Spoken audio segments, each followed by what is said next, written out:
My 10 commandments for fat loss. Commandment number 1. Thou shalt create a caloric deficit. Scientific research is clear on this. You will never lose weight unless you are in a caloric deficit.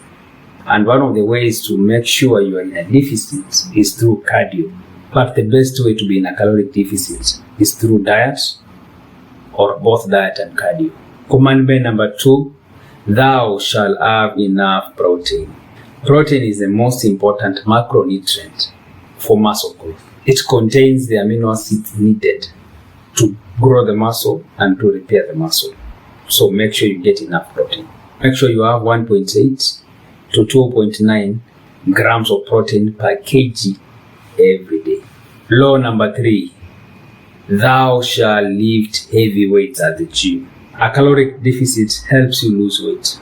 Having enough protein creates a conducive environment for muscle gain. But protein by itself does not stimulate muscle growth. It only plays a permissive role for muscle growth. The actual thing that makes you grow muscle is through working out. Working out provides the stimulation needed for your muscle to grow. So you must work out for the body to use that protein to start growing muscle. And when you work out the right way, the body will start losing fat and not just weight. Because losing weight means losing everything. Means losing muscle, means losing fat. And we do not want that. Commandment number 4. Thou shalt have a diet structure. A diet structure by itself will not make you lose fat, but it will make it easier for you, because having a consistent time for eating makes it easier for you to stick to a caloric deficit. There is an hormone called ghrelin that is released during the time you usually eat. If you start eating randomly, that hormone will be released randomly and you will be feeling hungry all the time. And the hunger is the number 1 enemy for fat loss. You will find yourself eating more calories than you need for fat loss. Commandment number 5. Thou shalt have 80 to 90% of your calories come from nutrient-dense foods. Nutrient-dense foods are foods that contain many macronutrients. And these foods are usually high in volume. You eat a small quantity of these foods and you get full.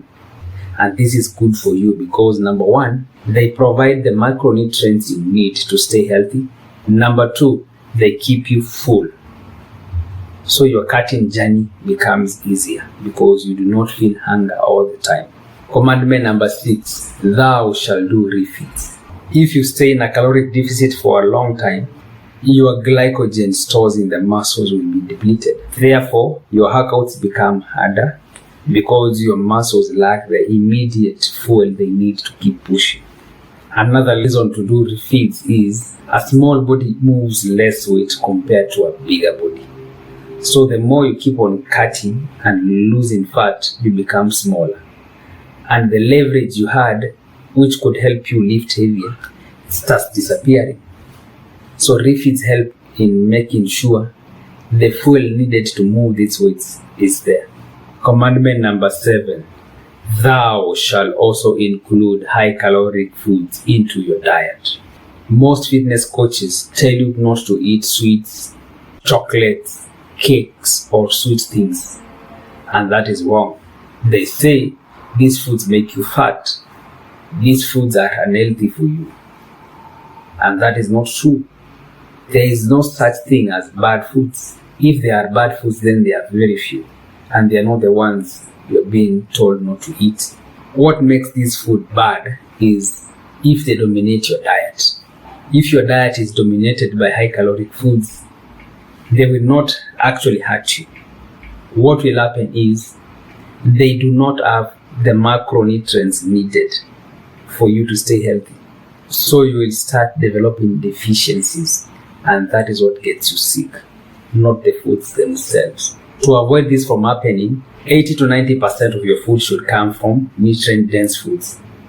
Then 10 to 20% of your foods can come from high-caloric foods. This way, you get the best from both sides. You get the macronutrients needed for you to stay healthy, and you get full. Then you get to eat your favorite foods. And this one is important because it helps you prevent cravings. Like hunger, cravings are also very dangerous for fat loss, because when you start developing cravings, you will start binge eating.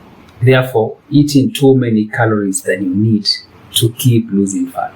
Commandment number 8, thou shalt not do too much cardio. Cardio can be an effective tool for fat loss or weight loss. The only challenge with cardio is it is an endurance exercise. And endurance and strength are two opposing extremes stimulations. For our purposes, you must get stronger over a period of time.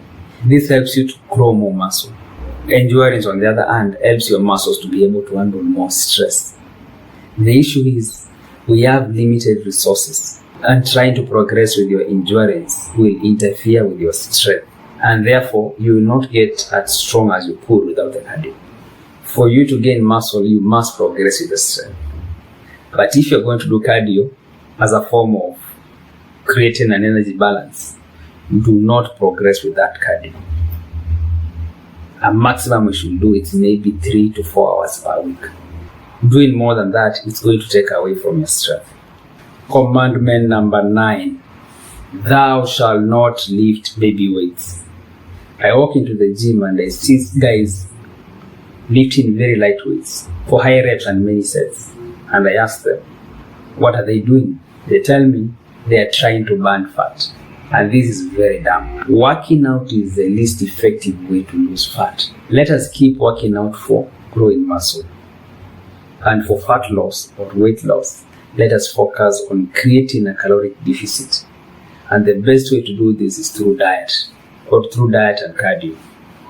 Also, doing cardio can help, but most people burn 600 calories doing cardio, and they go home and eat 1,000 calories because they do not understand nutrition. Most guys in the gym who do these things, they always look the same, month in and month out. Some of them even get fatter. Commandment number 10, thou shalt like this video and leave a comment.